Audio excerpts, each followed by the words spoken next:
to the hypertension various theories. So pathophysiology of hypertension. Hypertension is nothing but, I'll be highlighting down the keywords here. Hypertension is sustained elevation of the systemic arterial blood pressure. Sustained elevation means continuous elevation. Remember, the target goal of my blood pressure is I want your BP to be less than 120/80, right? It is also called as silent killer. Why the hell it is silent killer? Because most of the people will keep on procrastinating that no, my BP is fine. My headache is just occurring because I could not sleep for last 10-15 days. I'm doing excessive online work, so I'm having headache, right? Doesn't matter. I can take a paracetamol and my headache will go off. So they probably keep on delaying their visits to the doctor, and eventually by the time they are diagnosed hypertensive, a lot of their organs are showing the damaging effects of sustained increase in blood pressure. How does that occur? We'll be discussing in a while. It's a major risk factor for the heart disease, heart attacks, because whenever you have sustained increase in arterial blood pressure, there would be occurring narrowing of the blood vessels.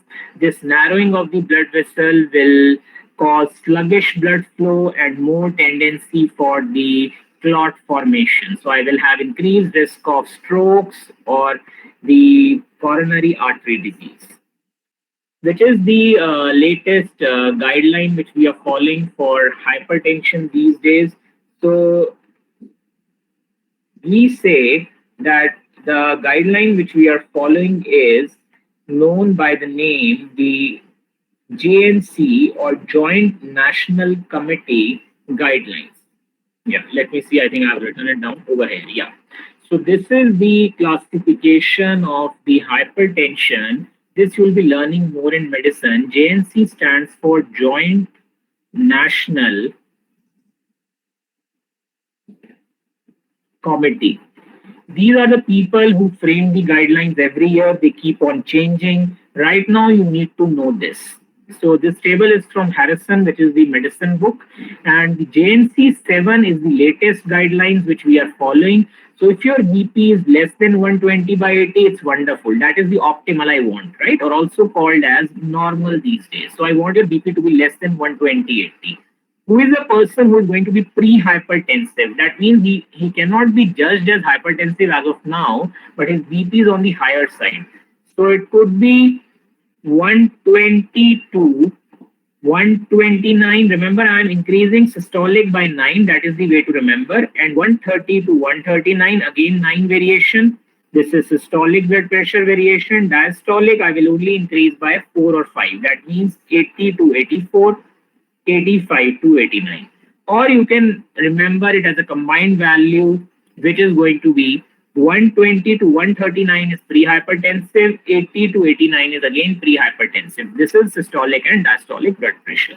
When do I sum it as a hypertensive guy? When his blood pressure is continuously more than equal to 140/90. That means more than 139 and more than 89, right? He is certainly a hypertensive. And it has been further divided whether he belongs to a stage 1 hypertensive or a stage 2 or a stage 3. That is again variation of systolic by 9 and diastolic again by 9. So 140 to 159 is stage 1, 90 to 99, then definitely 160 to 179, and 100 to 109. If it is more than 180 to 110, he is a stage 3 hypertensive, which is also called as malignant or very severe increase in blood pressure, right? So this is taken from the medicine book. As of now, for a first year, generally you should be knowing that normal BP, which is desirable BP, is less than 120/80. 140/90 is the value at which we start calling our patients hypertensive, and they would be needing dietary restrictions, a low salt diet, along with regular aerobic exercise for reduction of body weight. And in that case also, if they are not going to be having decrease in blood pressure, then I'm going to put them on various medications, right? So just remember the key values: 140, 90, I start calling them as hypertensive. Less than 120, 80 is wonderful, ideal. I want this, right? This is the same thing. Sorry, this is the same thing which is written again, and we don't need to see this. This is again the systolic and diastolic blood pressure. Sometimes they use this term. This is again taken from Harrison's Principle of Internal Medicine book. Sometimes they use the term isolated systolic hypertension. This is only used when the systolic blood pressure is 140 or more than 140, but diastolic is less than 90. That means there is only increase in systolic blood pressure. That is why it is known as isolated systolic hypertension, right?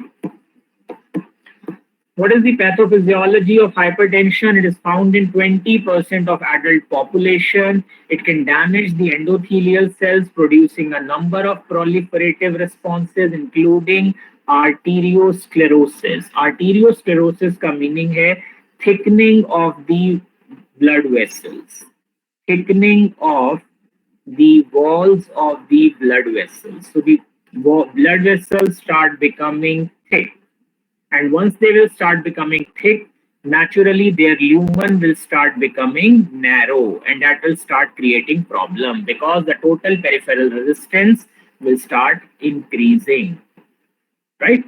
In majority of cases, the hypertension is a dysfunction of the long-term regulation of blood pressure. Which were the long-term regulation of blood pressure mechanisms? Remember, renal fluid conservation mechanism and RAS. So there is a problem in these ones. That is why we are having hypertension. Remember, short-term or intermediate acting mechanisms generally are not very useful for the regulation of blood pressure because they act very, very quickly, right? So the long-term mechanisms mainly get affected and thereby leading to increase in blood pressure. Definitely, what are the factors influencing the development of hypertension? Most of the people we have generally been able to find or association with some family history. If your father or mother is an hypertensive, definitely there is a very, very high chance that even you will be an hypertensive. Especially in the American age groups, African Americans are supposed to be having more incidence of hypertension. Overweight is a very big risk factor. If the person is overweight, the first thing you should be telling the person is to lose weight. It has been seen that around 1 kg of weight loss approximately causes reduction of the blood pressure by 1 to 2 millimeter Hg. So it is a very, very important to us or for us to basically, you can say, ask our patient or tell him about the benefits of losing weight. People who are having a very high salt diet, right? So a lot of people in the various countries, they are eating all the time pickles and these, you can say, all kinds of high salt diets. So probably they need to cut down on their salt. Alcohol consumption has also been seen to increase the blood pressure, as alcohol also causes vasoconstriction and thereby increases the total peripheral resistance. So it can also lead to hypertension. Sedentary lifestyle, it is also seen that people who are less active are extremely more likely by 40 to 50% to develop hypertension, right? This is a wonderful thing which we say that in many of the cases of hypertension, the hypertension is called as essential hypertension. Essential means I do not know the cause. It is 90% in occurrence. 90% of the people have essential hypertension, which is also called as idiopathic. No known identifiable cause. No known identifiable cause. I cannot identify any cause. Secondary, there is certainly a cause. There is certainly a cause, but this is only 10%, mind you, only 10%. So secondary hypertension, where I have a cause or a factor, is only 10%, right? There is a table from Genong which Very quickly, I'll show you. This is exactly from Genong. And as he says, essential hypertension is almost 90%. 88 is as good as 90. So don't worry, it's just the same. And the remaining all is the various secondary causes of hypertension. This is all secondary causes of hypertension. Most of these I will be telling you reasons also behind them. So secondary causes. Common ones are the renal hypertension. Renal hypertension could be either due to renal artery stenosis, when there is narrowing of the renal artery leading to more renin secretion, or it could be damage to the glomeruli or the nephrons so that they cannot excrete the sodium and water, right? So parenchymal structural abnormality, renovascular blood flow abnormality. Endocrine hypertension, at least you can understand these above two or three ones. Primary aldosteronism. Remember, I can have very high secretion of aldosterone from the zona glomerulosa of the adrenal cortex. And we all understand before even coming here in MAMC that aldosterone causes increased sodium and water retention. Naturally, it will lead to increase in blood volume, leading to increase in hypertension. Cushing syndrome is a plethora of various problems where I have increased ACTH leading to increased cortisol, increased aldosterone, and pheochromocytoma is an adrenal medullary tumor where I have increased epinephrine and increased norepinephrine. Estrogen treatment, women who are taking the oral contraceptive pills to prevent pregnancy, generally they take estrogen tablets, which are known as OCPs. So estrogens are also believed to cause hypertension, but only 1% of the population suffers, but it can be a causative factor. Estrogen can cause hypertension, as estrogen also increases the levels of angiotensin 2. And you understand angiotensin 2 will cause vasoconstriction, release aldosterone, increase water retention, right? So we'll be talking about this in a detail flowcharts, which I have already put on slides for you people. Miscellaneous is Liddle syndrome. This will be teaching you in kidney. Liddle syndrome in detail will be teaching you in kidney. This is an autosomal dominant disorder where I have a mutation of epithelial sodium channels. So this probably you can leave for the kidney. This is a mutation of epithelial sodium channels. So actually what happens, I can tell you very briefly here in Liddle syndrome is that if this is my collecting duct cell in the kidney, this side is towards blood, this side is towards my tubular fluid or urine, luminal side, then I have these channels through which sodium is entering. And sodium is coming in into the kidney and then into the blood, right? Into the cell collecting duct and then into the blood. What happens is if these channels are epithelial sodium channel. If I have a mutation of these channels and there is too much overexpression of these channels, then it's a genetic abnormality called as Liddle syndrome. Naturally, agar ye zyada hoga, I will have one more, then I'll be reabsorbing too much sodium. More and more sodium means more and more water retention. More and more water retention means more blood volume. More blood volume means naturally hypertension, right? So this is a table of Genong, which actually you should be knowing if the long question comes about hypertension. Again, the same thing which is written in the table. Let's quickly go through this. Essential unknown cause, idiopathic, as I told you, hypertension results secondarily from the renal, endocrine disease or pheochromocytoma. 80 to 90% essential, only 5 to 12% the secondary.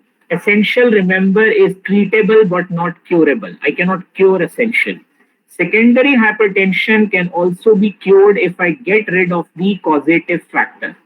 That means if person is suffering from hyperaldosteronism and I correct his hyperaldosteronism, then I can get rid of his hypertension. But essential, I cannot ever cure him of his hypertension. Again, essential hypertension, many risk factors have been involved. Only I've already talked about it. Age, gender, race, African Americans, remember, family history, obesity, stress, insulin resistance. Why stress? Very simple to understand. People who have a stressful personality, They are always stressed about anything. Class attend karna hai, to bhi stress hai. Padhna hai, to bhi stress hai, right? So you don't have to take stress for these things. These are no part and parcel of your life. So stress increases sympathetic discharge. Sympathetic discharge, once it increases, you understand it will lead to increased TPR.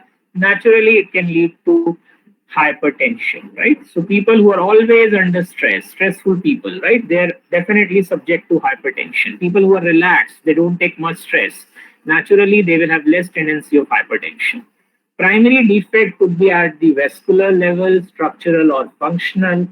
Let's see the various causes now. This I've already told you. Only one or two things I like to pay attention here. It is responsible for 88 to 90% causes. Unknown cause tends to be familial, could be genetic involvement. Very interesting. Please read this line. This is very important for us. This is given in Genong. There could be a neurovascular compression of the RVLM. What the hell was RVLM? I hope we were listening on Saturday. RVLM, rostral ventrolateral medulla. If I have a tumor which is continuously compressing and stimulating my RVLM, naturally I will have increase in heart rate and increase in blood pressure, right? This type of hypertension is known as, what could be the tumors? The tumor could be a tumor known by the name schwannoma.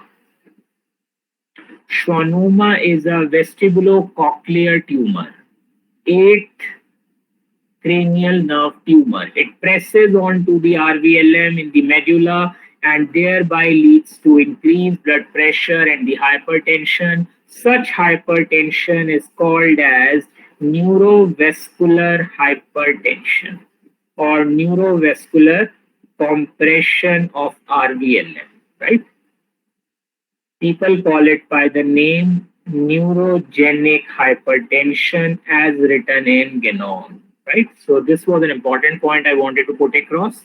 Now let's move ahead to the simpler things. Baroreceptor resetting, already I've talked about this concept that if the change in blood pressure is very slow and sustained, remember if your BP is rising very, very slowly from 110 to 130 over a period of maybe 4 to 5 months, then remember baroreceptors will get fooled. They will not be able to judge this slow change, and now they will start maintaining your blood pressure at 130. This is known as baroreceptor resetting. Aging can lead to hypertension. There are numerous reasons. I told you one reason, that the vessels become stiff, their compliance decreases. Remember, we had discussed this in BP.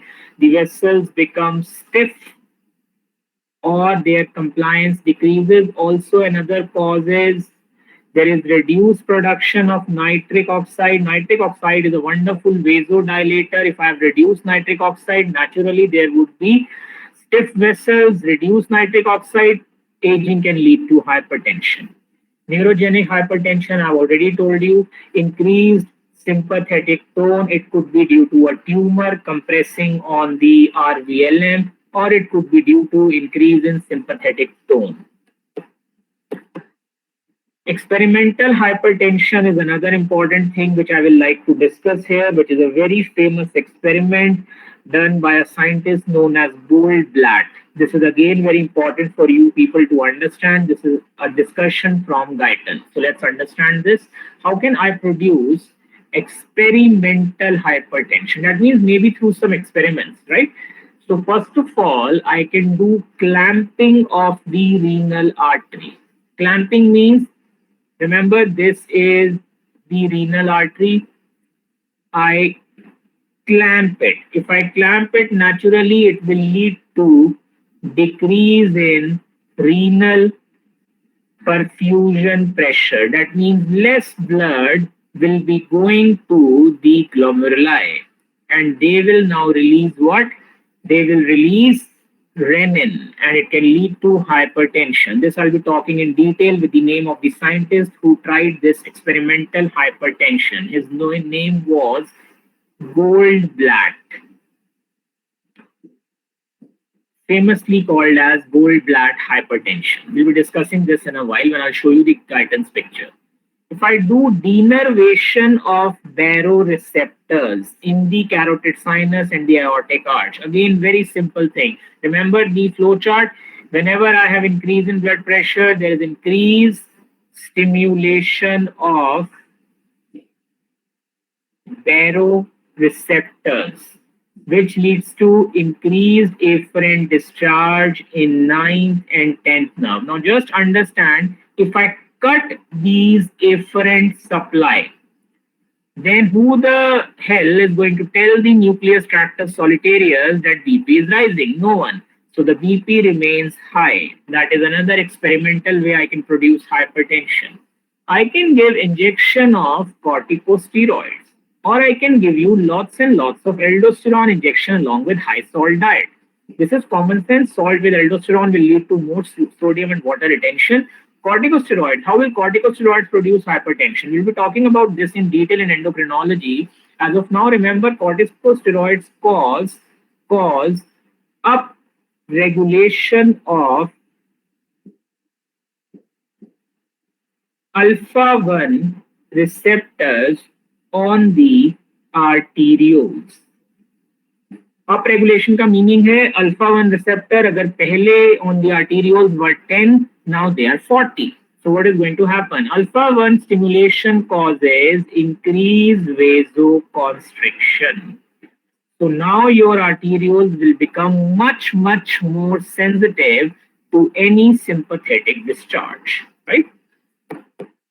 So let us discuss this Goldblatt hypertension as I was talking about. Who was a scientist, Goldblatt, on whose name this very famous experiment was done, Goldblatt hypertension. And this, he again did an experiment in dogs. So you can understand the dogs were their most favorite animals, right? So they were doing everything in the dogs, whether it was Bainbridge, whether it was the Goldblatt. So what did the Goldblatt do for us? So what Goldblatt did was he tried out two different experiments. In the first experiment, he removed one kidney of a dog. Please listen to this very carefully. Over the years, I have found that people generally don't understand this, right? Although there is nothing here to understand, it's a simple RAS mechanism.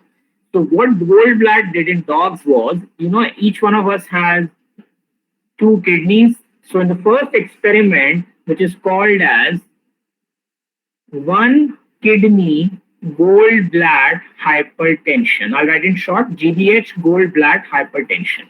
So in one kidney का meaning naturally ये है that I removed one kidney, the Goldblatt removed one kidney, and this another kidney, suppose this is the blood supply coming like this to the other kidney. What he did was he put a clamp on this other kidney as well.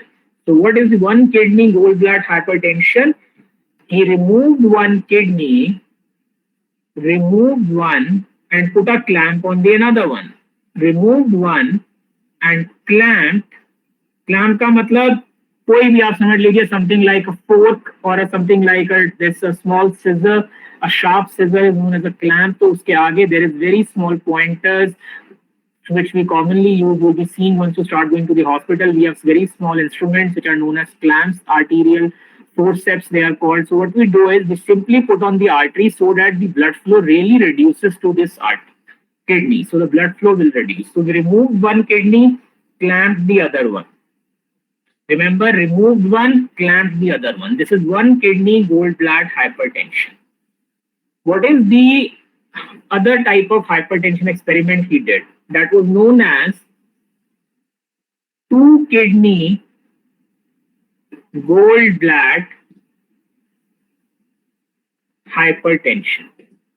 What he did in two kidney was he did not remove any of the kidneys. Now none of the kidneys were removed, but he only put a clamp on one of the kidney like earlier. So now what he did was clamped one kidney, other one is working normally.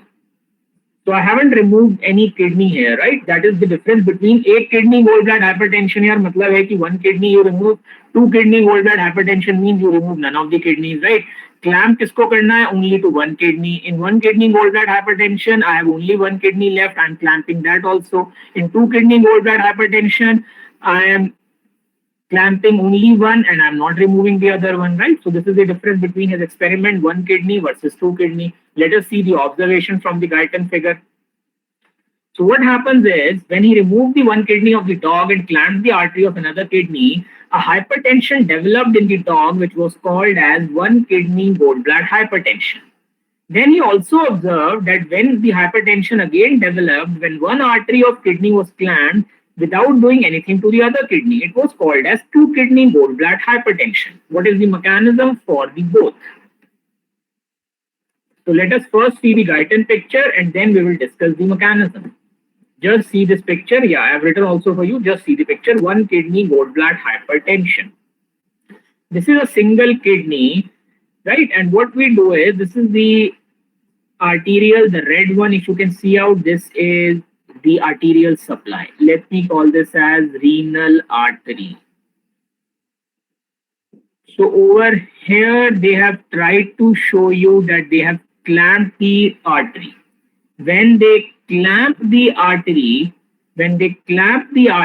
what happens is, when I have clamped the artery, the blood flow to the kidney decreases. Just now focus on the figure, forget everything else. One kidney has been removed, so only one kidney is left. I have put a clamp on the renal artery. Renal artery constricted, as from the figure I can make out. Normal pressure is 100. As soon as the renal artery is clamped, what is the mechanism? Immediately there would be decrease in renal artery perfusion pressure.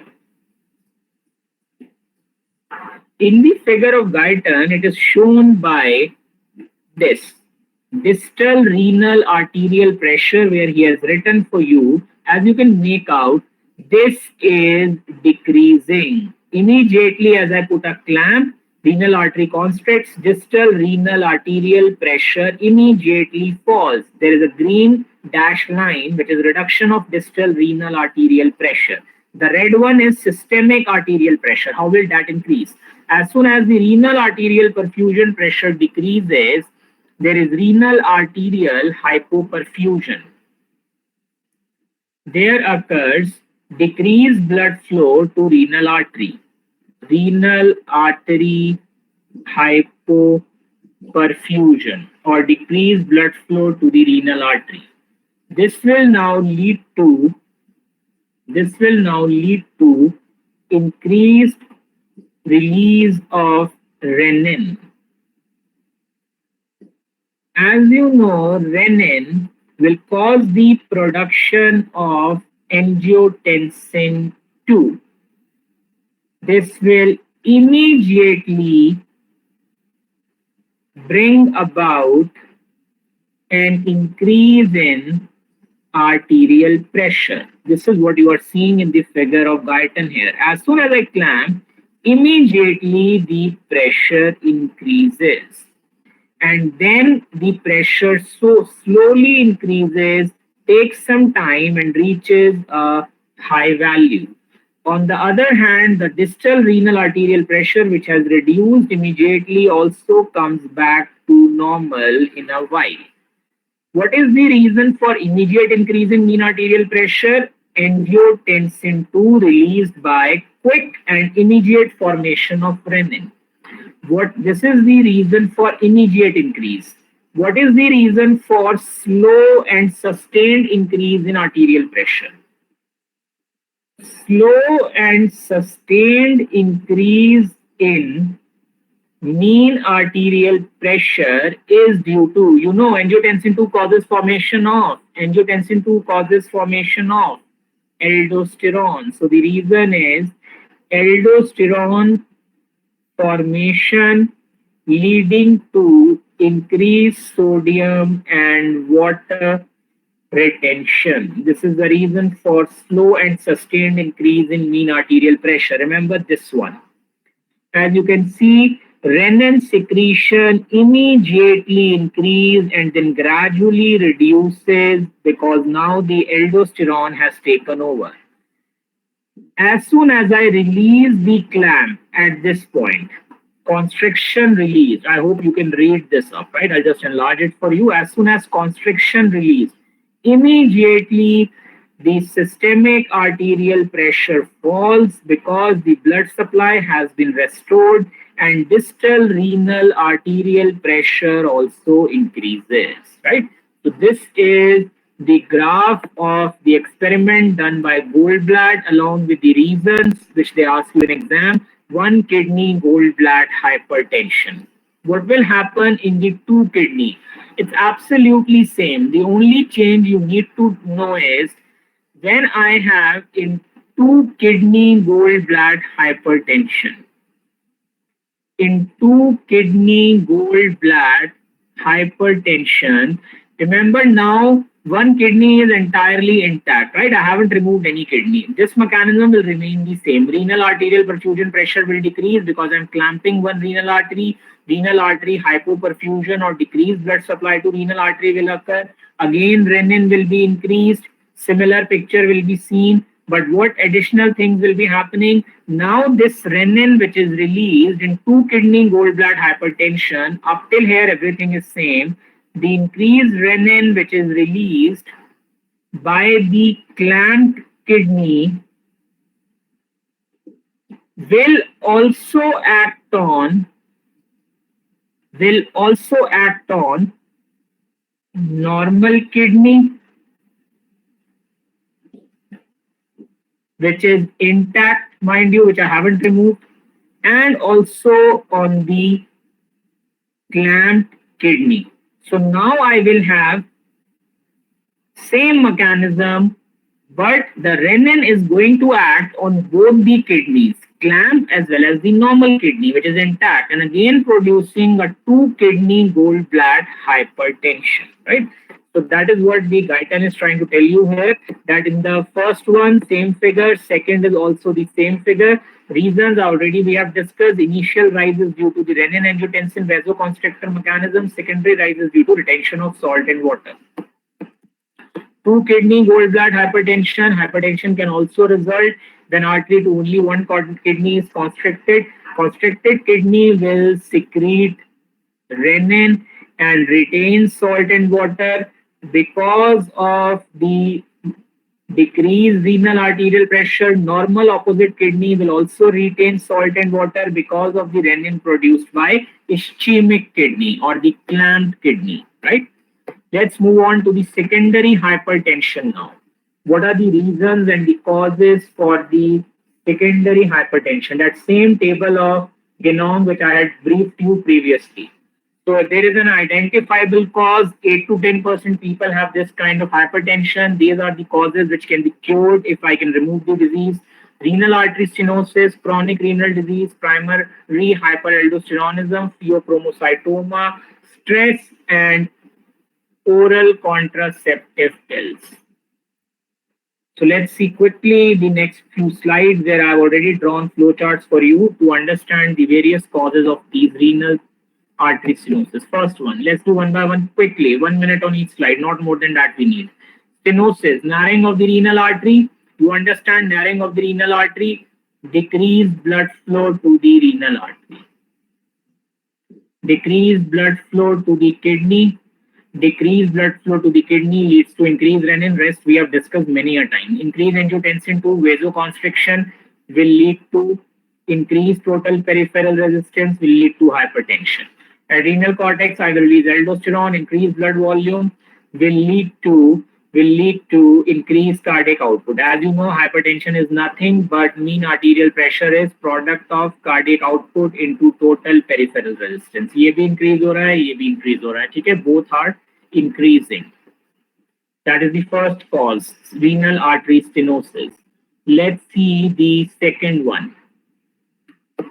chronic renal disease. Now remember, we have some pathological process such as in diabetes, I see damage to the nephrons known as diabetic nephropathy.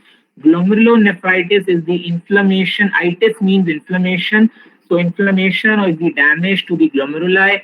In both the cases, damages the nephrons in the kidney. That is the key point here. Naturally, we understand if the nephrons are damaged, they will not be able to excrete the normal amount of sodium. That means damaged nephrons, the GFR will reduce. If I cannot excrete the sodium and the water, I will be retaining them. Sodium and water retention will lead to increase in blood volume and cardiac output, hypertension, right? That's it. Second mechanism. Third one, primary hyperaldosteronism. This is again already I've told you. I can have a benign tumor of the adrenal gland, which is known as adrenal adenoma, or I can have a hyperplasia, that means increase in size of the adrenal gland. Both the cases, I'm going to produce excessive aldosterone, which will lead to increased sodium and water retention, increased aldosterone, increased sodium and water retention, increased blood volume, increased cardiac output, leading to increased arterial pressure. Please understand, there is a very wonderful thing to make note of here. Because the aldosterone is the causative factor, I have more and more aldosterone by the tumor, which is a benign tumor ka matlab hota hai, which is not malignant, that means it is not cancerous, right? Benign. It is not harmful. So benign tumor of the adrenal gland, adrenal adenoma, or increased aldosterone, renal retention of sodium and water. The point to note here is very, very important. Here, there is increased aldosterone leading to increase in arterial pressure. Now, because I have increase in arterial pressure, the renin amount will reduce. That means in primary hyperaldosteronism, there is increased aldosterone leading to increased sodium and water retention, leading to increased blood volume, leading to increased BP, leading to decreased renin. Very, very important. Aldosterone zyada hai, but renin is less. If you could just go back in the renal artery stenosis, the renin was high along with aldosterone, right? So this is a different thing. In the renal artery stenosis, this is also known as RAS in short, there is increased renin leading to increased aldosterone. Renin is released from which cells? I told you the last time. Which cells in kidney? JG cells, juxtaglomerular cells. There is a very rare incidence where similar picture can also be seen. If I have a JG cell tumor, suppose juxtaglomerular cells का tumor हो गया patient को, then means the patient is releasing very, very high amount of renin leading to increased aldosterone, right? Now, this is also going to produce hypertension. This is also going to produce hypertension, and hyperaldosteronism is also going to produce hypertension. But what is the difference? In hyperaldosteronism, the renin will be low, aldosterone will be high, but renin will be low, right? So this would be seen in hyperaldosteronism. So you have to understand like this. Definitely we'll be telling you more about these things in endocrinology, so the things will become crystal clear, right? Let's move on to pheochromocytoma, one of the another Genong's causes. So pheochromocytoma is a catecholamines, or remember my epinephrine and norepinephrine. So it is a catecholamine secreting tumor of the adrenal medulla. The levels of circulating catecholamines increase. You understand epinephrine and norepinephrine, we have been already knowing, otherwise we'll be teaching you more in endocrinology. Epinephrine and norepinephrine causes increase in systemic vasoconstriction by acting on alpha-1 receptors on the arterioles. They also act on beta 1 receptors in the heart and increase the cardiac output, thus increase in elevation of arterial blood pressure. Lastly, emotional stress. This I've already talked about. Any person who's under stress, maybe due to job, maybe he's a student, he or she. So anyone who's under stress causes activation of the sympathetic nervous system. There is increased systemic resistance and cardiac output leading to hypertension. These are some independent causes which we have also discussed. Remember polycythemia. What was polycythemia? There is increase in red blood cell count, which is going to increase the viscosity. And I hope you can recollect viscosity will increase the total peripheral resistance. Right? So this can lead to hypertension. Till, as I told you, OCP, the women who are taking oral contraceptive pills which are containing estrogen and progesterone, they can produce hypertension by retention of fluid and electrolytes to the aldosterone and increase angiotensin II formation, which is especially by estrogen. This again will be telling you more in the endocrinology. So secondary hypertension, we are done. Let's leave it. Already we have done. There is this one more concept, especially seen in people who are obese due to their sedentary lifestyle.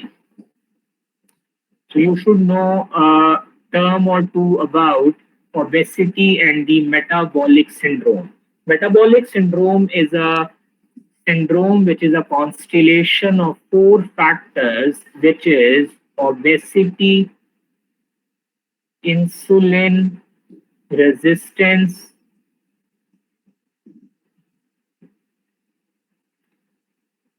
hypertension, and hyperlipidemia or dyslipidemia.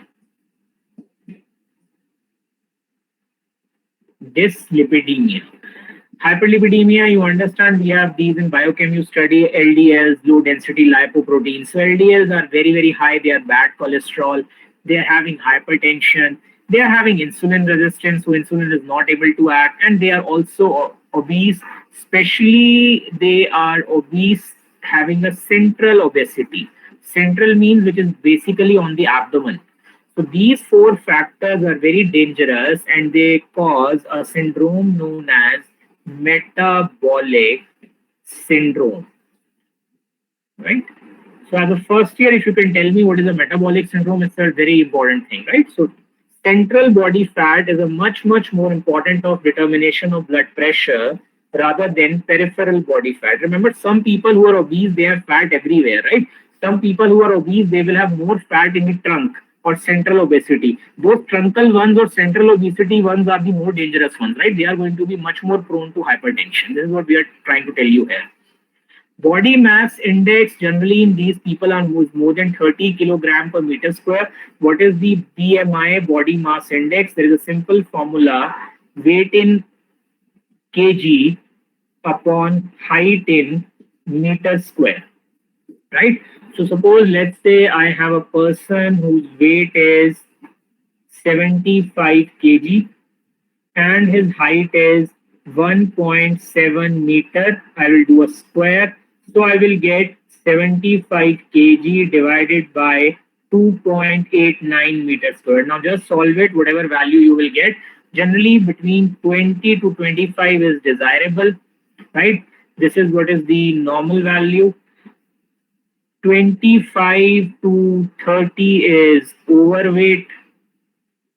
And people who are crossing 30, they come in the category of obese, right? Finally, let's see, till now we have covered the causes of hypertension. Now let's see the consequences of hypertension. What are the consequences or the results of in people who suffer from hypertension? First is it damages their heart and blood vessel, effect on cardiovascular system, then on kidneys, nervous system, and eyes. So also remember, hypertension is an independent predisposing risk factor for heart failure, coronary artery disease, stroke, as we'll be discussing in a while. Cardiovascular system. Remember Laplace law. T is equal to in a ventricle P into R upon 2W.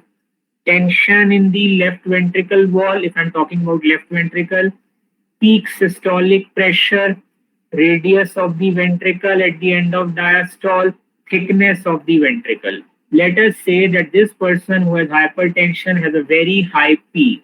If he has very high P, his tension will also increase in the wall of the left ventricle. I want to normalize this tension, right? Suppose this is the ventricle, this is the radius R. Now, because of a very high wall tension, I want to normalize this. I have only one choice, that let's start reducing the radius and increasing the wall thickness. So what happens is, this guy will be having a compensatory mechanism where these kind of changes start happening. The ventricles start becoming thick. The ventricles start becoming thick. And what will happen, because of these concentric circles being made one upon each other, as you can make out, this will lead to reduction in R. This will lead to, now I have only this much R dash. Earlier R was this much. So I have reduction in R, and this wall thickness W has also increased. So this is known as left ventricular hypertrophy. Left ventricular hypertrophy. This is seen because of increased pressure, so sometimes also called as pressure hypertrophy or concentric hypertrophy. Why concentric? As you can make out, I have drawn concentric circles. Concentric hypertrophy, right?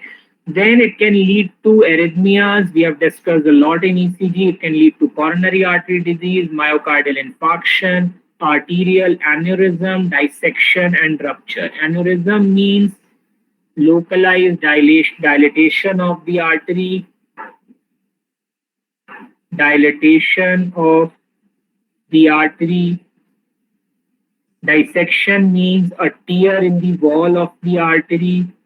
Rupture, we all understand, finally it can rupture. Tear in the wall of blood vessel. What else can happen on kidneys? Remember, kidneys are both a target and a cause of hypertension. As we have studied, the renal artery stenosis, glomerulonephritis is a very common cause of hypertension. But high BP has another problem. If the person is having high blood pressure, it can eventually lead to continuous increased glomerular filtration rate. So kidneys, nephrons will show me high, or they will have to do hyperfiltration. Means normal se zyada kaam karna padega to the nephrons. And when I start doing hyperfiltration, eventually my nephrons will hypertrophy. And as the nephrons start showing hypertrophy, if these are my glomerular capillaries, when they start showing hypertrophy, they will thicken. And when they will thicken, they will lead to glomerulosclerosis, right?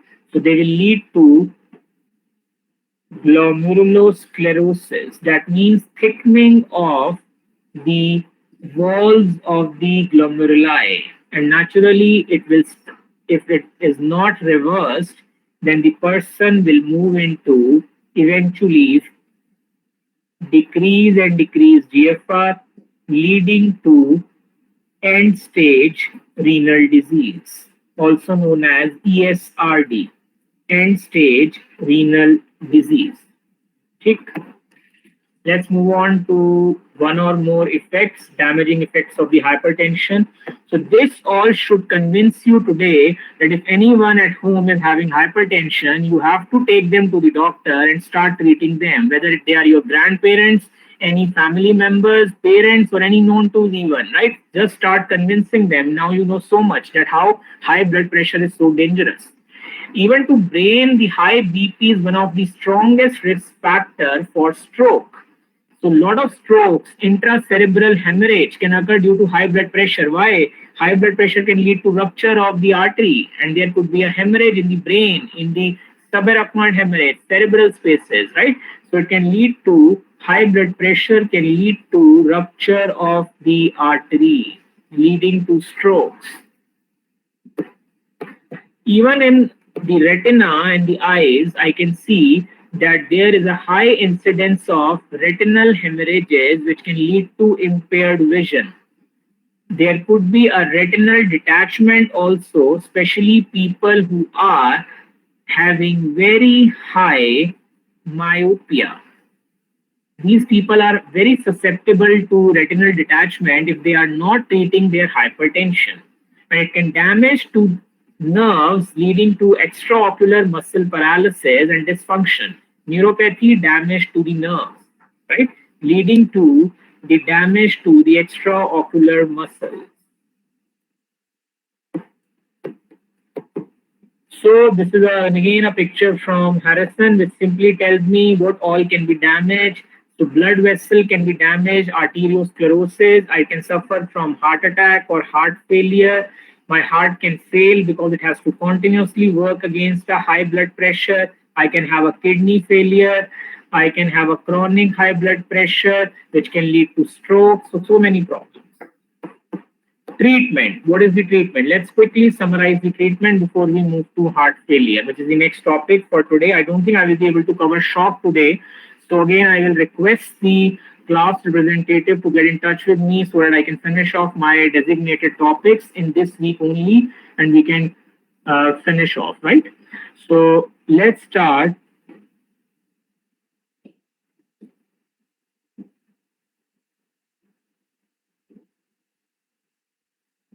with the blood pressure. The goal is to reduce the blood pressure to less than 130/80 so that it can reduce the risk of stroke, heart attacks, heart failure, and the sudden cardiac death. How do I do that? What is the physiological mechanism which we are using to treat hypertension? That is the only thing which as a first year you should know, right?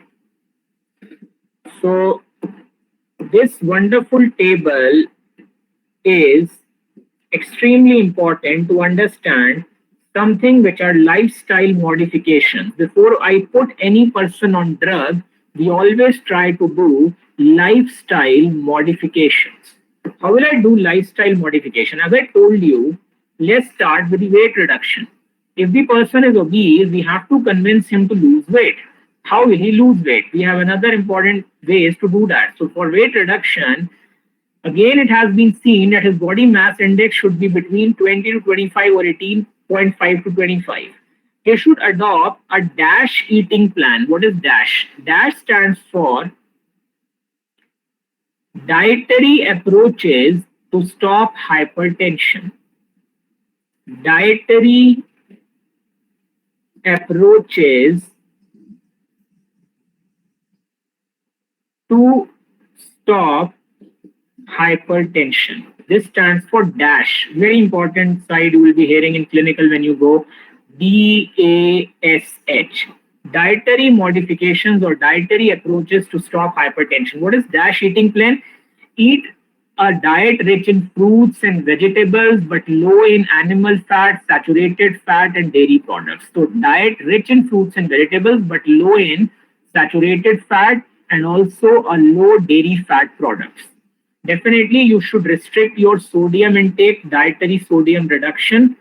Physical activity, now it has been recommended by the cardiologist that you should at least do 30 minutes of aerobic activity. 30 minutes of aerobic activity at least 5 to 6 times in a week. Or we say 180 minutes of aerobic activity per week, right? And finally, if people are consuming alcohol, they should reduce their alcohol consumption to not more than 2 drinks in men and not more than 1 drink in women and men who are lightweight or they are less in weight, right? So limit consumption to no more than 2 drinks per day in men and 1 drink per day in women. Definitely, 1 drink has a standard measure, as they say, something like 30 ml of a 40% drink, such as a scotch or maybe a vodka, such drinks. And if we are talking about beer, then maybe not more than 2 pints or 1 bottle per day, right? That is what is the advisory. Although you should not be drinking, as they say, but in case there are a lot of uh, people where this is a regular habit, so at least they should try to do it in moderation. So this is already we have done dietary approaches dash physiological basis of the hypertension is, let's quickly do. So we want to first do a lifestyle modification that is not helping me out. This can be done by increasing the physical activity, by going for weight loss, salt restriction to generally less than 2400 milligram per day.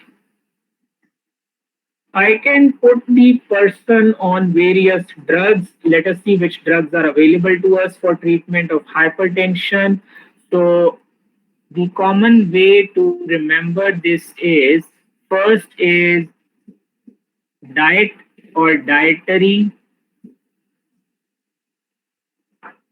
modifications, right?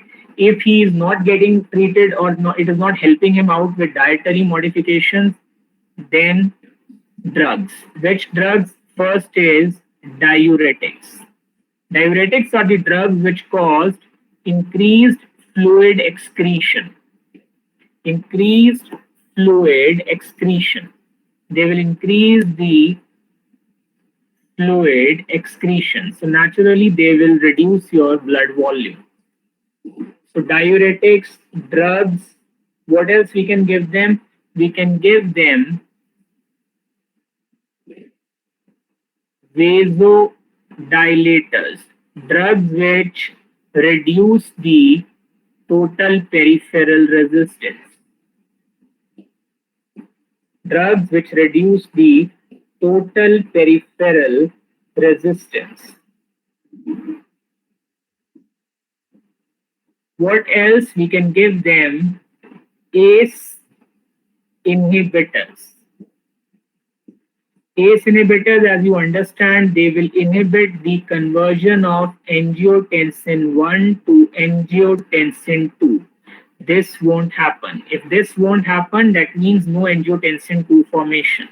Or I can give them one more drugs which are known as ARBs, angiotensin receptor blockers. Angiotensin receptor blockers. They stop the angiotensin 2 from acting on its receptor, prevent the angiotensin 2 action on its receptors, right? These are some drugs. The first line drugs are my diuretics, which we always try in all the patients, and dietary modification. If this doesn't help, then there are guidelines in medicine books which we'll be studying as you proceed through in your course, right? So let's start with the last topic for today, which is the heart failure. And shock, I'll probably need 1 more hour, so I'll do on some other day, most either on the evening, tomorrow or day after, right? Or if not possible, then on Saturday, 2 to 3 or 2 to 4, right? Last class with me, then let's start with heart failure. So cardiac failure, what do we understand by the term heart failure? So here we have to again discuss some figures from Guyton, but before we start with the heart failure simply means when the heart is unable to pump the blood. Heart failure occurs when the heart is unable to pump the blood to meet the body's metabolic requirements. So failure of the heart to pump enough blood to meet the metabolic requirements of the body. To meet the metabolic requirements of the body. That means heart is not able to pump the blood to meet your metabolic requirements. How can this happen? This can happen if I have the decreased pumping by the heart. How can that happen? Decreased contractility of myocardium. If it can happen after myocardial infarction, the heart is damaged.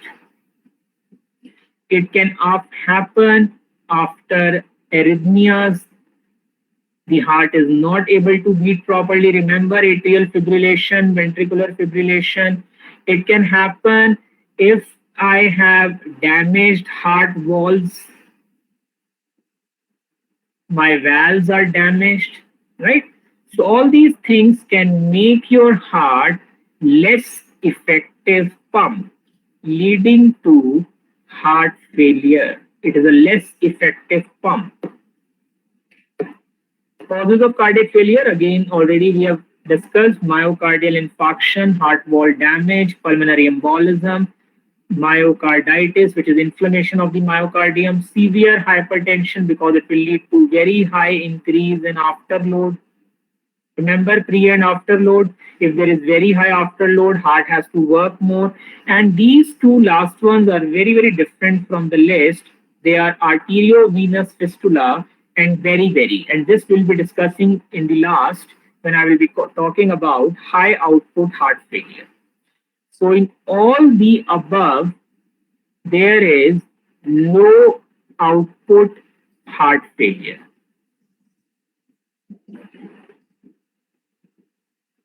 In the below one, it is high output heart failure. What is the acute effect of the heart failure? Remember, if the heart suddenly becomes severely damaged, as in myocardial infarction, or what is going to happen, the pumping ability of the heart is immediately depressed. So two main effects would be a sudden severe reduction in cardiac output, along with accumulation of the blood in the veins, which is known as damming of the blood in the veins, increased blood in the veins. That is the two problem, because heart is not able to pump the blood forward. So I have decrease in cardiac output and increased accumulation of the blood in the veins, right? What can be the basic problems or the signs and symptoms associated with heart failure that I will be discussing in a while? If I talk about the signs and symptoms of the heart failure, okay, let me quickly do that here only. So, very briefly, I'll tell you, detailed discussion will follow. So, signs and symptoms of heart failure.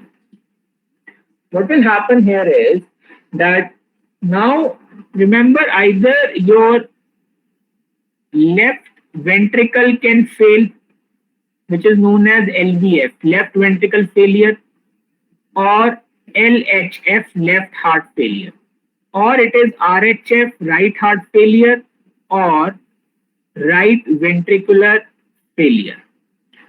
Very simple to understand. Just see, left ventricle is pumping the blood into aorta. If left ventricle is not able to pump the blood into aorta, there would be increased accumulation of the blood in the left ventricle, leading to increase in left ventricular pressure. Atria will not be able to push the blood into ventricles, so left atrial pressure will also increase. Because of this, you know that pulmonary veins bring the blood into left atrium. That means in left ventricular failure, the blood will be accumulating on the atrial side, eventually leading to increased blood in pulmonary veins. Increased blood in pulmonary veins will lead to increase in pulmonary venous pressure, which will lead to increase in pulmonary capillary pressure, which you have just been taught today only in microcirculation. Increased pulmonary capillary hydrostatic pressure will lead to increased fluid transudation or increased fluid leakage into lungs. Increased fluid transudation into lungs is nothing but pulmonary edema. That is the problem which will occur in the left heart failure. And pulmonary edema will cause a lot of problems as there is fluid in the lungs now. I will have difficulty in breathing, leading to dyspnea. Dyspnea is awareness of the sensation of breathing or difficulty in breathing, dyspnea. If the dyspnea occurs on lying down, it is known as orthopnea. Dyspnea, difficulty in breathing. Orthopnea is dyspnea which occurs on lying down. Why on lying down the dyspnea becomes more? Because of the very simple reason, when the person is lying down, there would be further increase in redistribution of blood flow, leading to increased venous return and more blood volume in the lungs. And already lungs are full of blood. Secondly, when you lie down, then the diaphragm moves up. So it will further restrict the lung capacity, right? So increased venous return and decreased lung capacity. So leading to signs and symptoms on the left side lung, leading to pulmonary edema, which causes a lot of problems like dyspnea, orthopnea, cough. Sometimes we see another thing which is known as paroxysmal nocturnal dyspnea. These things are not given in Guyton and Genong, but Indian authors, they all give all this. So paroxysm का मतलब होता है episodes. Nocturnal means episodes of dyspnea occurring at night. Why the episodes of dyspnea occur at night? Because definitely at night you are in this posture, you are sleeping.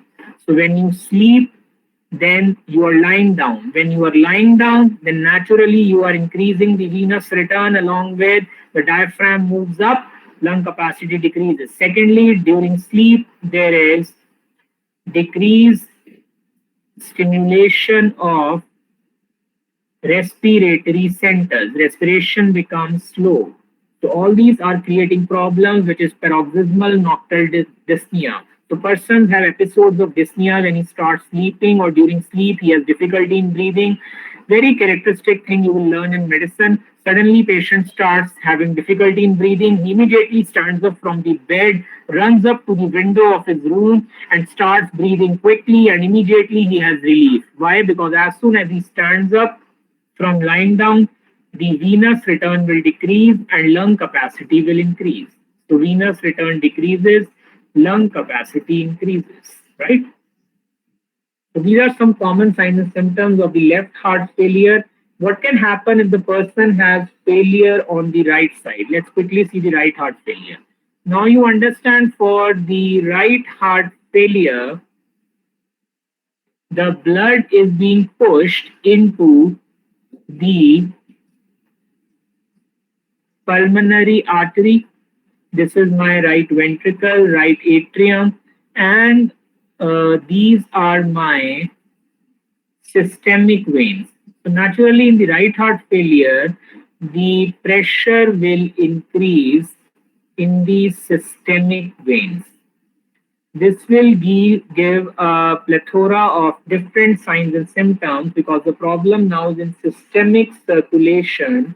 So this will increase the systemic venous pressure and will lead to edema, which is localized fluid collection in the interstitial tissue spaces. It can lead to edema. It can lead to edema in the abdomen, which is known as abdominal edema, also known as ascites. Ascites is collection of fluid in the abdomen. Collection of fluid in the abdomen, abdominal edema, ascites. They can have the liver congestion, which is known as the hepatic venous congestion, increased accumulation of the fluid around the liver, hepatic venous congestion, all these things can occur, right? So this is the problem in these people. So edema commonly occurs in the dependent parts of the body. Edema commonly occurs in the dependent parts of the body.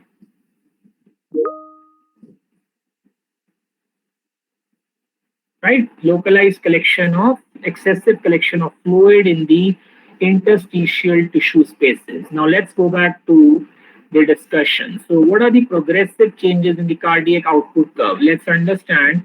This is a first figure of Guyton in the sequence of 3 or 4 figures, which I will like to know, will tell you today and will like you all to know.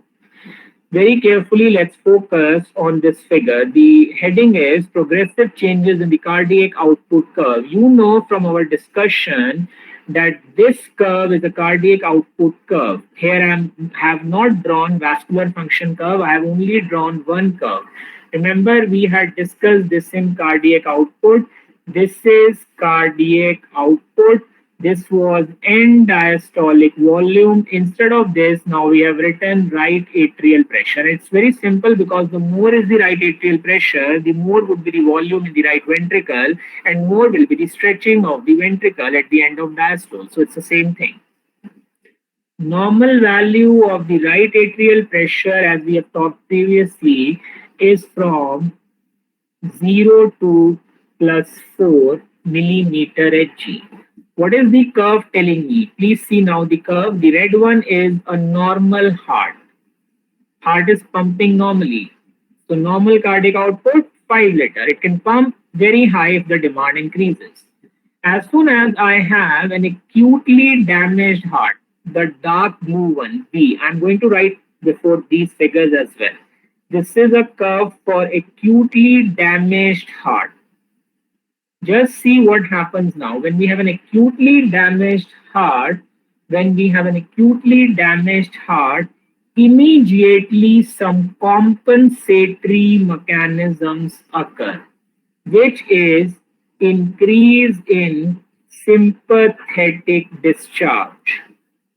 As the Guyton mentions, this discharge starts in 6 seconds,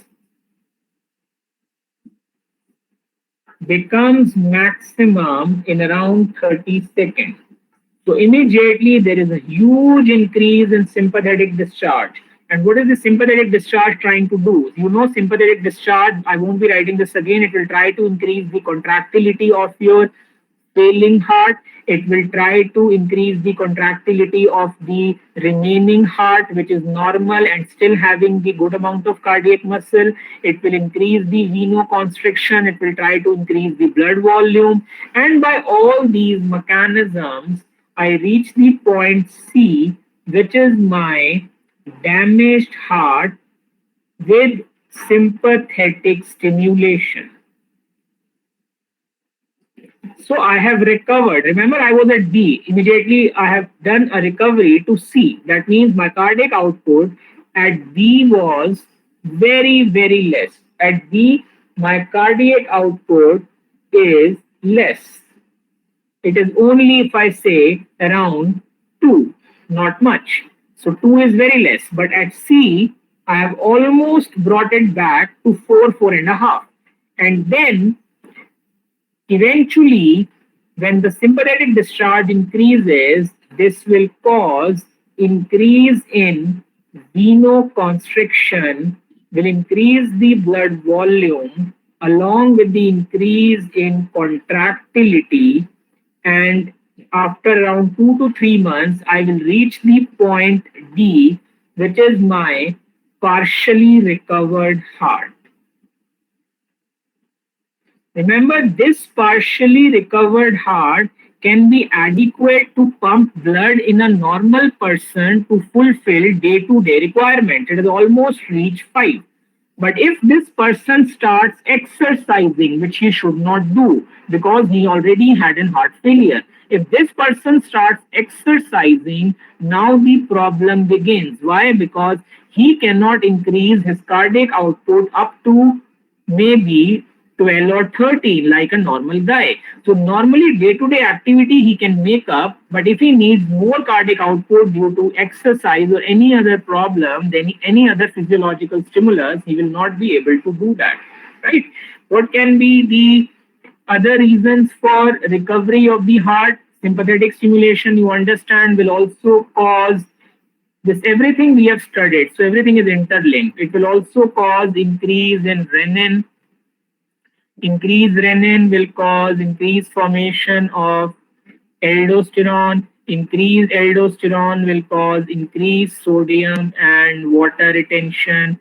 So it is trying to increase your cardiac output, right? That these are all the mechanisms. So what is the, so we say a little bit of fluid retention is useful in the cardiac failure. This is what the next slide is about. Chronic responses to cardiac failure or moderate fluid retention is beneficial. Why? Remember, if I have moderate fluid retention, it will increase my end diastolic volume and it can increase my cardiac output by increasing the preload. How can I do so? I've already told you each and every mechanism: renal, sodium and water retention, sympathetic constriction of afferent arteriole. Once I do a sympathetic constriction of afferent arteriole, suppose this is the afferent arteriole, this is the glomerular capillary, this is the efferent arteriole. Let me quickly write. This is efferent arteriole in the kidney. Afferent is the one which brings the blood into the glomerular capillaries. Afferent arteriole is the one which brings the blood into glomerular capillaries. If I do constriction, you understand there would be less blood in the glomerular capillaries. What will happen? Hydrostatic pressure in the glomerular capillaries will decrease. So there would be decreased fluid transudation or decrease in GFR, right? Which is beneficial because already I am low on cardiac output. Angiotensin 2 will release, causing sodium retention, aldosterone, increase ADH release. Same curve, no need to study again. But if I have excessive fluid retention in severe cardiac failure, then the benefits are less, but the harmful effects are more. Why? Because if I have excessive fluid retention, see now what will happen because of excessive fluid retention. Because of excessive fluid retention, it can lead to overstretching of the heart, which will weaken the heart further. It can lead to already explained filtration of fluid into the lungs, causing pulmonary edema and consequent deoxygenation of blood, and can lead to extensive edema in various body parts. Also, if I have excessive fluid in the heart, my workload will increase on the damaged heart. So a little bit of fluid retention is good for the heart, but if I have severe cardiac failure, then I cannot compensate it, right? Why? Because excessive fluid retention can lead to systemic edema, pulmonary edema, it can weaken my heart, it can increase workload on my heart. How can recovery of the heart occur? Just the same thing. Recovery of the heart can occur, as we have studied in anatomy, through some new collateral blood supply, which can begin to penetrate the peripheral portions of the damaged heart, and the undamaged portion of the heart can hypertrophy and the offset much of the cardiac damage. Let's see the graph now of the second graph from the Guyton, which is about the compensated heart failure. So progressive changes in the cardiac output curve with compensation. This purposefully I have written for you so that we can do it quickly. Let's see, and please understand now there is not only the cardiac output curve, but there is another curve also. Just to recap, these were the two curves which we had studied earlier. This is the cardiac output curve. There was another one. This was what point? This is venous return versus right atrial pressure. Remember, as the right atrial pressure is decreasing, cardiac output or the venous return keeps on increasing, but then it reaches a plateau. Already we have discussed this. Cardiac output is versus end diastolic volume. The point where both meet is known as equilibrium point. What is equilibrium point? That point at which the venous return is equal to cardiac output. What is this curve? This curve is known as vascular function curve. What is the another one? That is cardiac output function curve. Remember, when the venous return is a big zero, what is the right atrial pressure called as?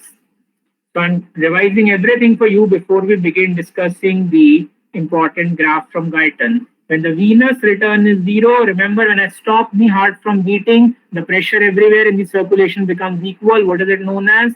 Mean systemic filling pressure. Now let's see the graph. Progressive changes in the graph in a compensated heart failure. That means when the heart is able to compensate. So cardiac output curve. Let's focus on both the curves together. Just revise quickly this, what we have discussed. So now see the variations. The first graph is telling me that this is the normal one, normal. So I have a good amount of cardiac output, 5 liter per minute usually.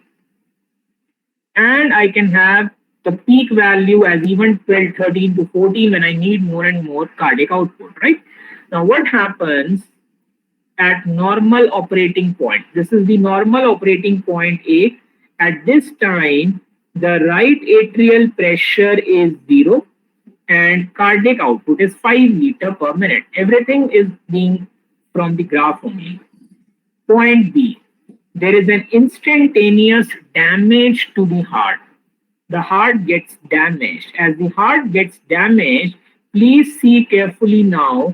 As the heart gets damaged, the cardiac output reduces and becomes this blue curve, the B line, like this. Let me make it like this. And the venous return curve is not affected. The cardiac output is reduced, but the venous return curve is not affected. Just focus on the normal one. Suppose there is cardiac output reduction like this. Just focus on the same curve which I'm drawing like this. The venous return curve is not affected, but cardiac output reduces. Very simple to understand. Now the right atrial pressure will increase. Why? Remember this, I'm supposed to pump the blood in from the right ventricle into pulmonary artery. Now suddenly I cannot pump, my cardiac output reduces. So what will happen to right ventricle pressure? It will increase. Why? More and more blood here. And if this pressure will increase, the right atrium will have more pressure so as to pump blood into right ventricle. So this right atrial pressure will also increase. That is what they are trying to explain you in the graph. So let's do again. So in the B, what happens is the cardiac output reduces to only 2 liter per minute, and the right atrial pressure now increases to 4. Like this, it is 4 now. Now I start having by compensation by the sympathetic nervous system, as explained previously, by increasing the heart rate, increasing the contractility, increasing the venoconstriction, systemic venous return, and I come to point C. What is point C? This one. Compensation by the sympathetic nervous system, and my cardiac output is now able to reach 4 liter per minute. 4 liter per minute. So once it becomes 4 liter per minute, but please understand Now the right atrial pressure has only increased slightly to 5, but mean systemic filling pressure has become how much? 10. What is the normal value of mean systemic filling pressure? Normal mean systemic filling pressure is between 6 to 8 millimeter Hg. Now it has become 10. That means the mean systemic filling pressure has increased. And finally, when I reach the point D, which is almost 5 liter per minute, I have recovered from the heart failure. My cardiac output has come back to 5, but my mean systemic filling pressure has increased to 12. That means I am having increased blood volume in the circulation in order to maintain this compensated heart failure. So instead of the normal value of 6 to 8, the mean systemic filling pressure has increased to 12. This is what this figure is telling me, which is a compensated heart failure. Again, remember, this can carry out all the day-to-day activities this person can carry out, but if you want that he should start exercising, no, he should not. We will advise him against high intensity physical exercise, because remember, he cannot increase the peak like this. This person has a very high peak. This person does not. He is only maintaining normal cardiac output with lot of difficulty at a very high mean systemic filling pressure, which is the pressure of the blood in the veins and the circulation when the heart beating is stopped. What are the features of the compensated heart failure? Very, very quickly, let's do this. So features of the compensated heart failure: cardiac output naturally is normal. As we can see, he is able to maintain the cardiac output. Right atrial pressure is increased, as we have discussed. His cardiac reserve will be decreased. What is cardiac reserve? If you can recall, cardiac reserve discussed on the second or the third day. It is maximal cardiac output minus basal cardiac output upon basal cardiac output into 100. Let's understand this with a question. So let's see, a person has a normal cardiac output of 5 liter per minute. When he starts exercising, he can increase his cardiac output to 20 liters per minute. What is its cardiac reserve? Immediately you will tell me, sir, it is 20 minus 15 upon 5. That means 15 upon 5, it is 300%. That means his cardiac reserve is 300%. This guy does not have this much cardiac reserve. Why? Because it is damaged. His heart is damaged. That is why decreased cardiac reserve. What happens to the heart rate? Naturally, as he is having sympathetic stimulation, his heart rate will be high. Why pale skin? Because sympathetic stimulation causes vasoconstriction. So less blood flow to the skin. Skin becomes pale.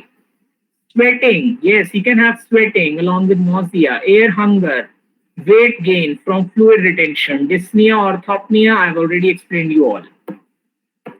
He can have, remember, jugular venous pulse we have talked about in cardiac cycle. Now this is an ideal candidate in whom there is heart failure.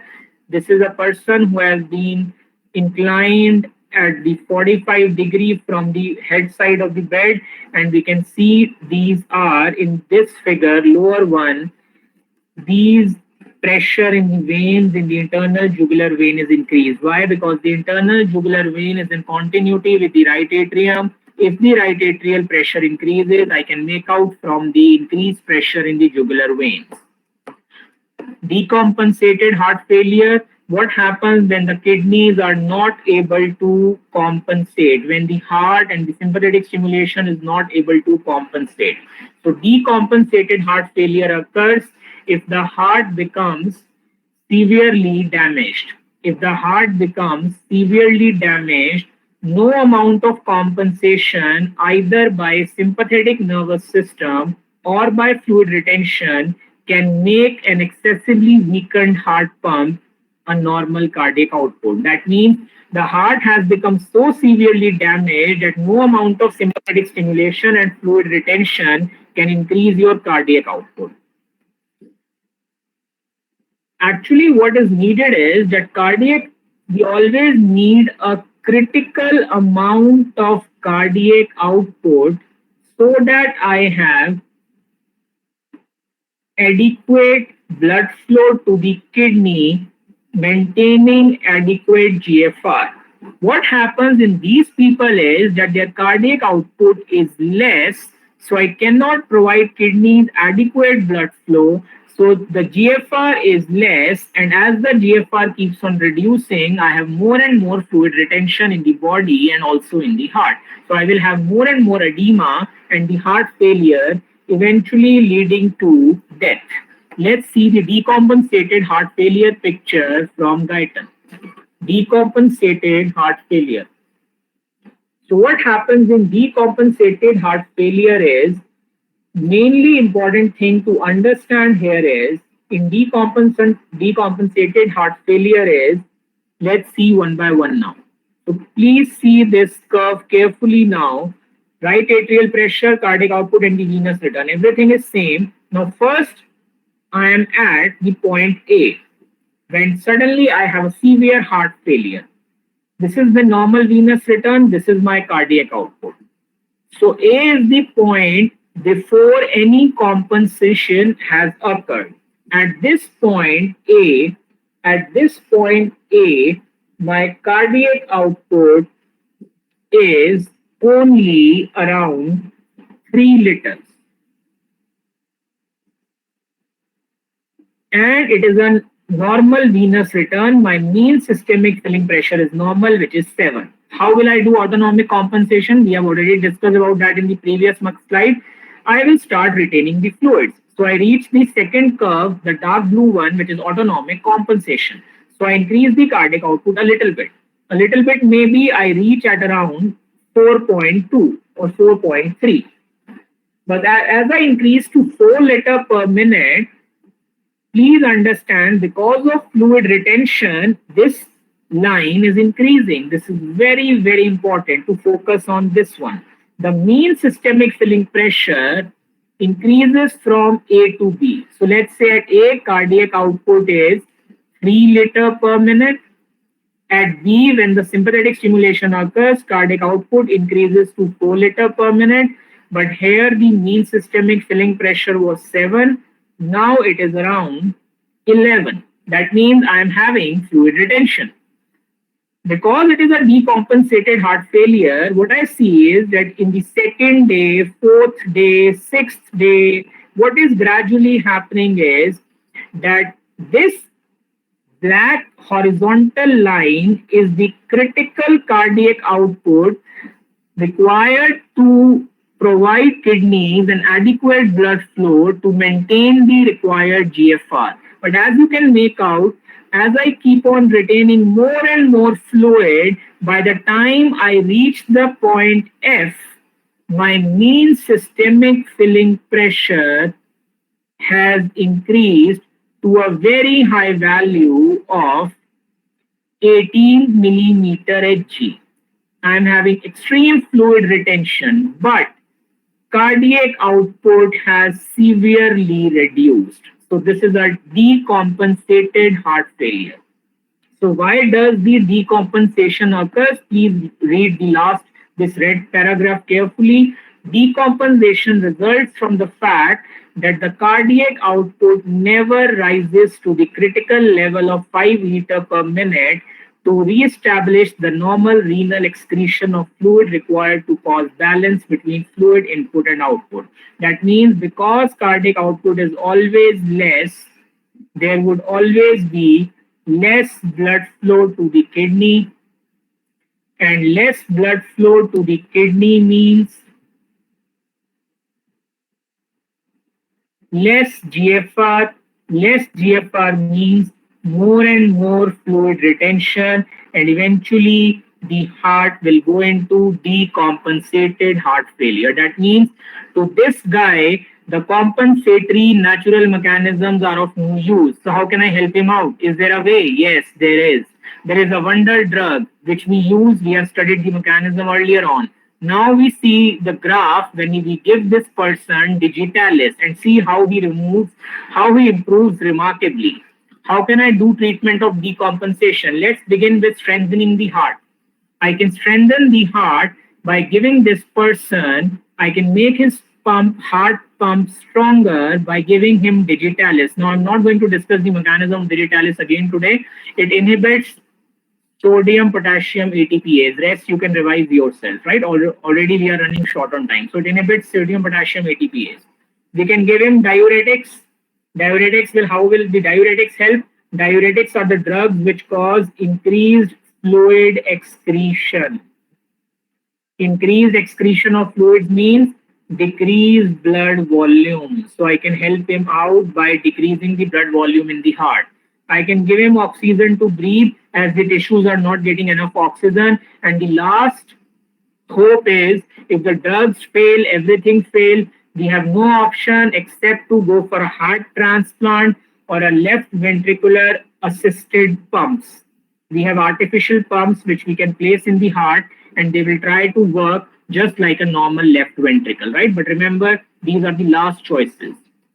Let's see the picture of Guyton as sequence-wise, the last picture, treatment of decompensation. First of all, I am at a figure E. E is my severely failing heart, which I just told you. Heart is severely failing. Cardiac output is continuously reducing. I'm having more and more fluid retention. My mean systemic filling pressure is continuously increasing. But now what happens is I give him digoxin or digitalis. So G is the picture which changes as soon as I give him digitalis. As soon as I give him digitalis, which is the written as first day of giving digitalis, what you can see, as soon as I give digitalis, the cardiac output in E case, the cardiac output was less than 5 liter per minute. In G, the cardiac output immediately becomes 5.7 liter per minute. That means there is increase in cardiac output. What will happen because of increase in cardiac output? Now my GFR will start increasing. As the GFR starts increasing, I will have over a period of some days less fluid retention. And eventually I will come to point H, which is written as several days later. That means several days later, my digitalized heart is working at a normal cardiac output of 5 liter. My right atrial pressure is also within the normal limit and my mean systemic filling pressure is increased. That means at the point of several days later, which is H, all the three curves meet at the same point. Which are the three curves? Just let me erase everything. So several days later, now I'll only focus on point H. At H, the three curves are meeting. Which three curves? Cardiac output curve, critical cardiac output curve, and the venous return curve. That means because of giving digitalis, I am normally now able to maintain a cardiac output of 5 liter per minute, which is able to maintain my normal GFR. But this is only because of the digitalis. They say that digitalis can increase the pumping of the heart to almost 40 to 50% more in a damaged heart. So for damaged heart, digitalis is like a wonder drug. What more could anyone ask for? Like treatment of decompensation. This I've already told you. Left heart failure, I will have pulmonary congestion, edema. Right heart failure, I will have this one. This is how we see in the patient for pitting edema. Pitting का मतलब होता है fluid collection. So when you press your finger on the fluid collected, which is a pit, so there is a depression which is known as pitting edema. So fluid collection is creating a depression or a pit. That is why it is known as a pitting edema, right? This is how we check for pitting edema. This is how we check for the pitting edema.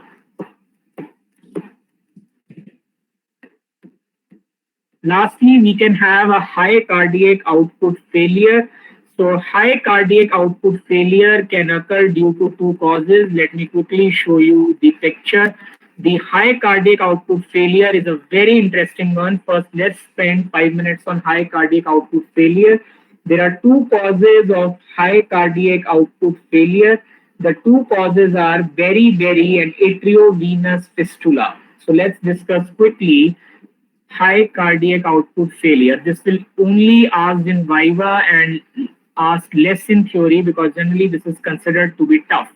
High cardiac output failure can be seen in two conditions: atriovenous fistula, that means abnormal connection between arteries and veins, and the vitamin thiamine deficiency, which causes beriberi. Vitamin B1 or thiamine deficiency, which causes beriberi. As you understand, in arteriovenous fistula, there is a direct connection between arteries and veins bypassing the capillaries. Remember, capillaries are the segments of the circulation where I have to provide oxygen and the nutrients to the tissues. So if I'm bypassing the capillaries, their need is not met, and I will have increased demand of the oxygen and the nutrients. So high cardiac output failure is sometimes also called as, it is seen in increased demand of the heart, high demand.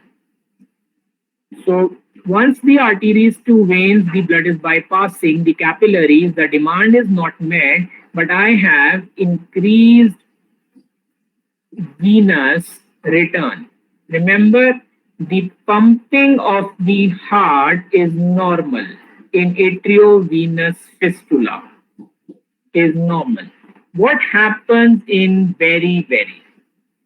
Beriberi is vitamin B1 thiamine deficiency. We have talked about this, that because of the thiamine deficiency, the pyruvate will not be converted to acetyl coenzyme A, because the thiamine is a cofactor for pyruvate dehydrogenase. So I will have increased production of lactate.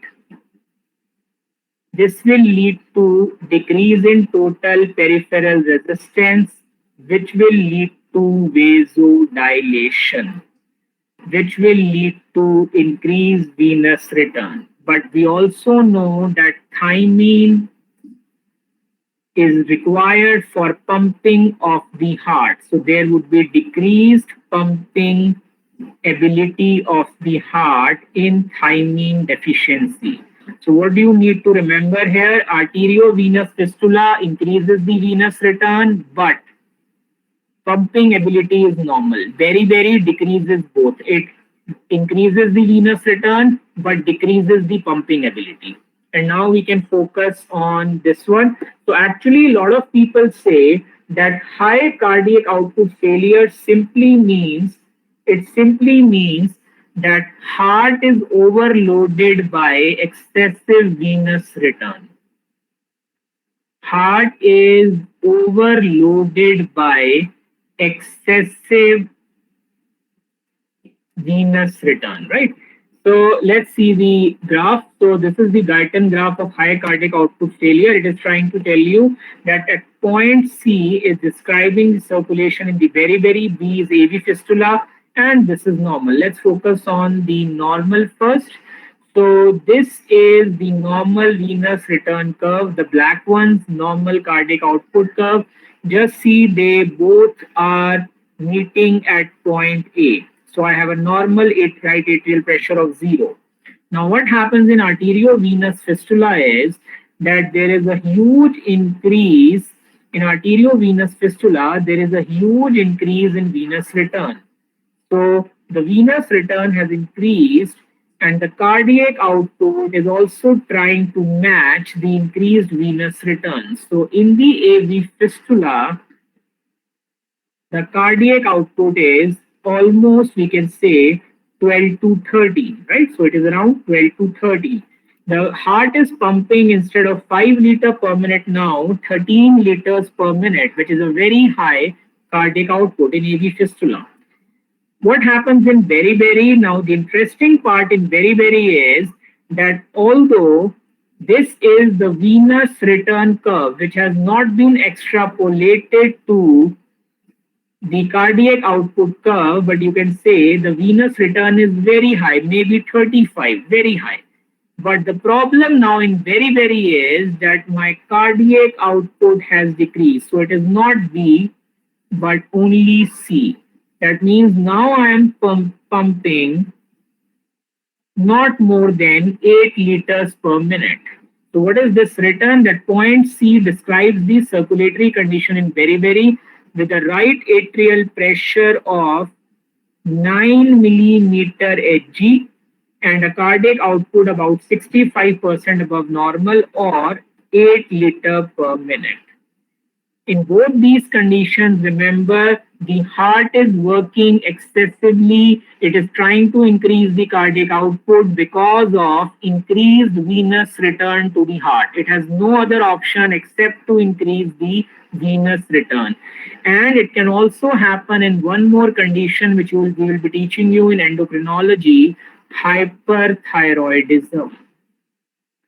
Remember, hyperthyroidism also, if it is very severe, it can lead to high output failure, because even in thyroid, thyroid hormone increases the metabolic demand of all the tissues. So I would be again increasing the cardiac output, but I will not be able to meet the oxygen demands. That is why it is known as high cardiac output failure. The main reason is too much venous return, so the heart is working at a very high cardiac output, right? That is the difference between high and low cardiac output failure. So last thing for the day, the curve. This again, a lot of people when they are physically here in the college, they keep on coming to us and asking us again and again. Hopefully that won't be required now. Let's focus quickly on the left ventricular out function curve, and I hope you haven't forgotten this. This is left ventricular pressure. So let me quickly draw the normal one.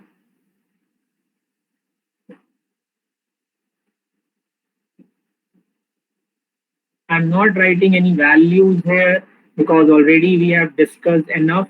We are only already encroaching on your lunchtime. Sorry for that. So, but my only purpose is that probably you should be listening now more, so that later on you don't have to read the books and again, so that you're not able to understand anything. I don't want that, right? Actually. So what happens is the normal left ventricular output curve. You understand that this is a peak pressure somewhere 120. This is around 80. This is 0.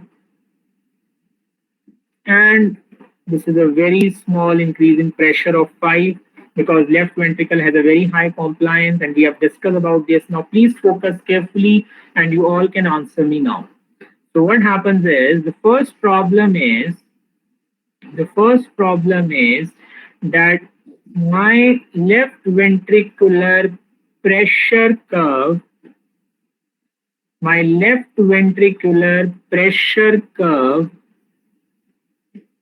becomes like this. My left ventricular pressure curve becomes like this. Remember, the black is the normal. It becomes like this. A, I don't know what is it, right? I can only tell you that in A, some problem has occurred. Now I draw one more. Last one for the day, B.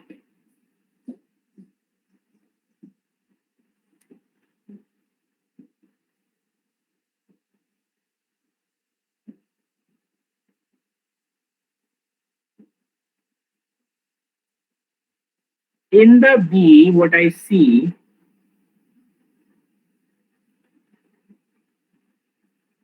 this is like this. This is the curve B. And now they ask you, okay, which one is the curve for systolic dysfunction of the heart and which is diastolic dysfunction of the heart? This is a figure given in genome. Please understand, A is the curve for systolic dysfunction. Very simple to understand. Just spend 5 minutes with me more and we'll be done through this. Just a second. Hello. अभी 10 minute में बात करता हूँ, ठीक?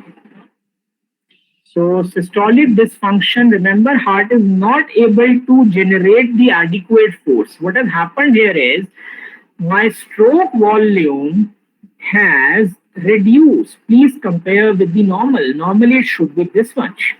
The stroke volume has reduced, causing in the blue one increase in end systolic volume, right? In the curve B, which is known as, what is the reason for systolic dysfunction? Inability of the heart to generate enough pressure to pump the blood. Many reasons could be there. अभी इतना सारा आपको बताया है, myocardial infarction, arrhythmias, valvular disorders, like so many things. Hypertension. Diastolic dysfunction is the problem when the heart is not able to relax.